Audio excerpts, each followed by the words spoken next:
I tell my wife every day that every day is Valentine's Day. She doesn't necessarily believe me, but today is important in a lot of ways. Today and tomorrow, every Division I team's trying to do their best, similar to Coaches versus Cancer, to support breast cancer awareness, which is why I'm in pink. Pink is my third favorite color. But the other reason why I think that it's special is that it's Coach McGuire's night. And I just said on the radio earlier, I feel extremely honored to be the coach here. And if I had anything to do with the nights that are established in accordance with our marketing department, every night would be Coach McGuire's night. Because I think what he accomplished here, not just because of the number of wins that he had, not anything having to do with his 27-10 postseason record, but what he did as it relates to our institution. And his name is synonymous with our program. It's synonymous with our institution. And I feel very honored to have an opportunity to coach here. So I wanted to say those two things. As it relates to our team, I thought we were much, much better defensively.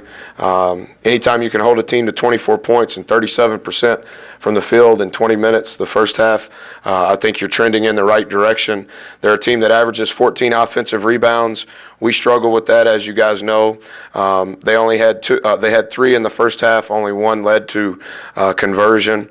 And then in the second half, the numbers are somewhat skewed because I know that they shot really well from the field. They shot 52%.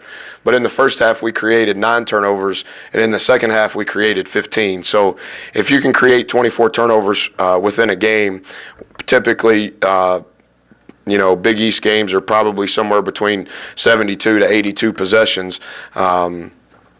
Our game at Villanova was atypical in relation to that number. But if you can turn the ball over 24 times, and they had, like I said, they were averaging 14 offensive rebounds. They got 10 tonight, 4 of which they got in the last 3:55 when we weren't playing our typical normal rotation. So I think our guys are much more confident in what we're doing defensively, and we kind of got some mojo back in relation to how we know that we have to play. So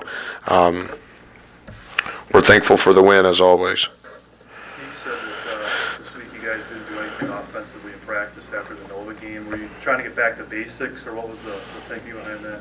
Yeah, yes. I think you would have to add up our starting 5 plus Jimmy, whatever those numbers add up to. I would say it's 175 to 180. Those guys haven't touched the ball since the last time they shot a ball at Villanova. Prior to tonight when we tipped it up. And that was not punishment, but like I've told our guys, all of us in some sort of way, me specifically as it relates to my career, all of those guys in relation to their recruitment and how they arrived here, we all grew up eating hamburgers. And I think over the last 10 days, we probably thought that we deserved to eat steaks. And we need to get back to eating hamburgers. And if that means hamburgers with cheese or hamburger helper, that's got to be what our team is. And we're not a filet mignon team. I know, Todd, you're used to eating Kobe beef. We don't eat that. And I thought that we got back to that. And I thought that our intensity was really good defensively. Our execution on ball screens wasn't perfect. That's probably where they scored too many points when we didn't play the ball screen the right way. But we definitely got back to what this team has to have. And not that we got away from it in what we do every day in practice, but I think we got away from that's exactly and the only way we have an opportunity to have success. The 24 turnovers tonight, Coach, you guys showed a little bit of a full-court press from time to time, kind of led into your 8-0 run to close the end of the first half. Is that something we're going to see a little more of as the year goes on? Yeah, we typically do it about 6 possessions a game, normally on dead balls or after free throws. When I played guys a couple of more minutes than they typically play, and that helps us as it relates to depth. And I thought that one thing that we had an advantage on was to be to apply pressure as often and as far and as deep as possible. And I thought that we were better in the second half, actually, than in the first half. But we typically only do it 5 or 6 possessions. And to be honest with you, maybe that number could go to 7, but probably not higher than that.